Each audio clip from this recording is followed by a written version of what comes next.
Salam saudara dimanapun berada. Hari ini juga kembali lagi untuk saya membagikan renungan untuk kita. Ya tentu kita sebagai orang yang beriman teruslah untuk menyembah Tuhan dalam roh dan kebenaran. Karena Tuhanlah satu-satunya tujuan hidup kita yang akan mampu menolong kita menganugerahkan sesuatu yang lebih terbaik. Oleh karena itu saudara, hari ini saya akan bagikan firman Tuhan tentang bagaimana doa yang sesungguhnya. Doa mungkin kita saja melakukan hanya sebatas rutinitas. Tapi bagaimana doa yang berkuasa? Doa yang berkuasa itu adalah ketika kita benar-benar dekat dengan Allah kita. Kata dekat berarti terus-menerus ada hubungan yang akrab dengan Tuhan. Nah, seperti contohnya kalau saudara punya teman, nah ketika jalani hubungan akrab, tentu hubungan itu jangan sampai retak gitu. Ya, kalau hubungan itu retak dengan sahabat kita, maka kita akan jadi renggang. Nah, begitupun dengan hubungan kita dengan Tuhan. Nah, hubungan itu berarti tentu adalah suatu usaha bagaimana menjaga suatu hubungan yang penuh otoritas. Nah, itulah hal-hal yang paling penting, saudara. Nah, oleh karena itu, jadilah orang-orang yang terus untuk menjadikan doa itu sebagai gaya hidup. Nah, oleh karena itu di dalam Yeremia 33 ayat 3 berkata, "Berserulah kepadaku, maka aku akan menjawab engkau." Wow, artinya gini saudara. Jadi jikalau kita berseru dan kita benar-benar membawa setiap pergumulan kita, apa yang tak mungkin bagi Tuhan? Ya, artinya ketika kita benar-benar sungguh-sungguh untuk mau untuk berseru dan mengatakan apa yang menjadi pergumulan kita, maka Tuhan akan menjawab. Nah, tentu ini adalah suatu hal yang penting dalam hidup kita. Jangan sampai kita akan bertanya bahwa mungkinkah Tuhan akan menjawab doaku? Mungkinkah Tuhan benar-benar melakukan doa itu dan dia akan menjawab?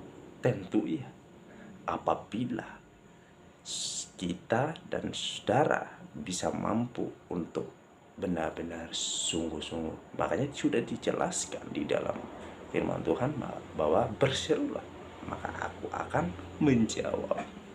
Lalu kemudian dan akan memberitahukan kepadamu hal-hal yang besar, wow, dan yang tidak terpahami, yakni hal-hal yang tidak kau ketahui. Nah, tentu di masa-masa pandemi saat ini banyak orang yang bertanya-tanya, di mana Tuhan? Ya, ketika kita berdoa dan kita meminta pertolongan, ketika kita minta harapan dari Tuhan, seolah-olah Tuhan itu diam.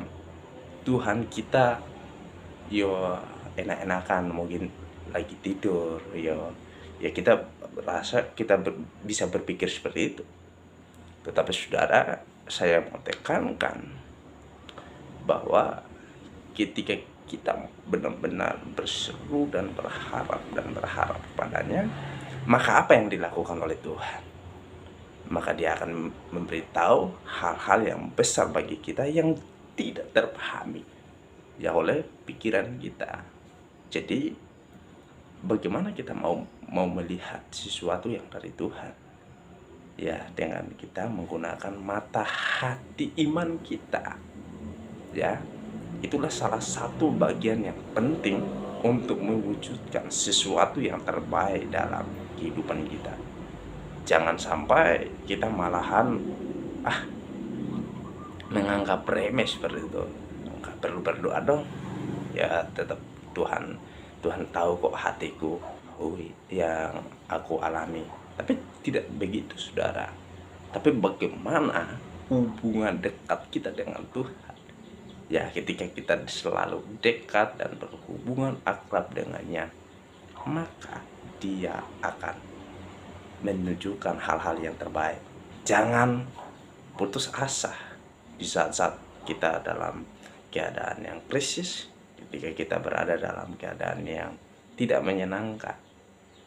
Tetapi berharaplah, karena satu-satunya jawaban dari doa kita adalah Tuhan.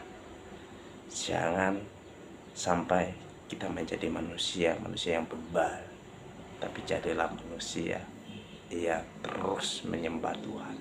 Oleh karena itu, saudara, tetaplah kita waspada, tetaplah kita harus berseru.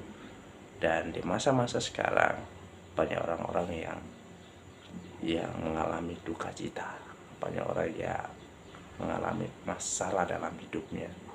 Jangan sampai ketika kita menghadapi masalah, hubungan kita putus dengan Tuhan. Tidak seperti itu, tetapi nyatakanlah semuanya kepada Allah, sampaikanlah apa yang menjadi pergumulanmu, maka Tuhan kita akan menjawab setiap doa-doa yang dinaikkan.